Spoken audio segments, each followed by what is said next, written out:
Hello नमस्कार दोस्तों, तो कैसे हैं आप लोग। देखिए आज के इस वीडियो में हम जानने वाले हैं भ्रूणकोश तथा भ्रूणपोष के बीच के डिफरेंट को यानी कि अंतर को, राइट ना। तो जो ये वीडियो होने वाला है वो क्लास 12th वालों के लिए वेरी वेरी इंपॉर्टेंट होने वाला है, ठीक ना। तो चलिए वीडियो को स्टार्ट करते हैं। देखिए हमारा टॉपिक क्या है, भ्रूणकोश तथा भ्रूणपोष में अंतर। क्लियर हो गया। देखिए हमने यहाँ पे लिख दिया है भ्रूणकोश को और यहाँ पे लिख दिया है भ्रूणपोष को, राइट। देखिए सबसे पहला कि जो भ्रूणकोश होता है वो अगुणित होता है। जो भ्रूणकोश होता है वो क्या होता है, अगुणित होता है। अगुणित का मतलब क्या होता है कि इसमें गुणसूत्र का केवल एक सेट ही उपस्थित होता है। क्लियर। वहीं पर अगर हम लोग बात करें भ्रूणपोष की तो यह त्रिगुणित होता है, यानी कि इसमें गुणसूत्र के कितने सेट पाए जाते हैं, 3 सेट पाए जाते हैं। पहला हो गया क्लियर। दूसरा डिफरेंट क्या है, यह बीजांड के अंदर पाया जाता है। देखिए हमारा जो बीजांड होता है वह कुछ इस प्रकार से होता है, ठीक ना। तो जो भ्रूणकोश होता है वो बीजांड के अंदर पाया जाता है, यानी कि इसी संरचना को बोलते हैं हम लोग क्या, भ्रूणकोश। क्लियर हो गया। एंड यहीं पे अगर हम लोग बात करें भ्रूणपोष की तो यह बीज के अंदर पाया जाता है। किसके अंदर, बीज के अंदर पाया जाता है। एंड जो भ्रूणकोश है वो किसके अंदर, बीजांड के अंदर पाया जाता है। दूसरा भी हो गया हमारा क्लियर।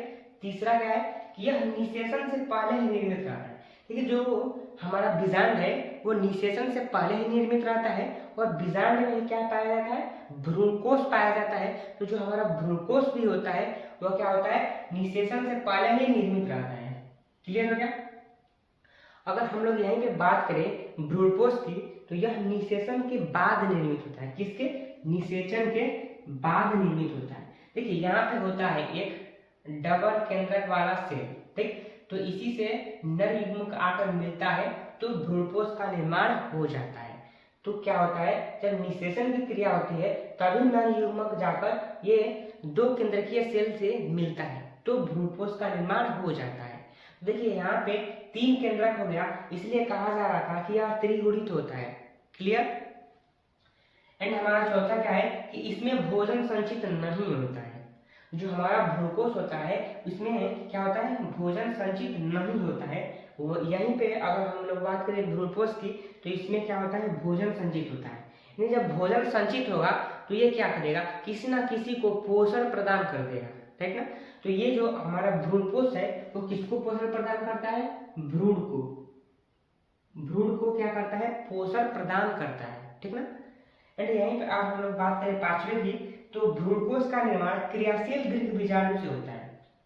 कोई आपसे पूछते कि बताओ कि भ्रूणकोश का निर्माण कैसे होता है, तो आपको फटाक से आंसर देना है कि क्रियाशील दीर्घ बीजाणु से भ्रूणकोश का निर्माण होता है। क्लियर। एंड भ्रूणकोश में पांचवा क्या है कि द्वितीय केंद्रक। देखिए यहाँ पे क्या था, द्वितीय केंद्रक यानी 2 केंद्रक वाला सेल था, ठीक। नर युग्मक के मिलने से और एक नर युग्मक आया और यहाँ पे मिल गया तो भ्रूणपोष का निर्माण हो गया। वही बात इसमें कहा जा रहा है कि द्वितीय केंद्रक तथा नर युग्मक के मिलने से भ्रूणपोष का निर्माण होता है। क्लियर हो गया। तो यही था हमारा भ्रूणकोश और भ्रूणपोष में डिफरेंट यानी कि अंतर, राइट। देखिए ये दिखने में छोटा है बट ये एग्जाम में मतलब 100 में 80% चांस है कि ये पूछा ही जाता है, ठीक ना।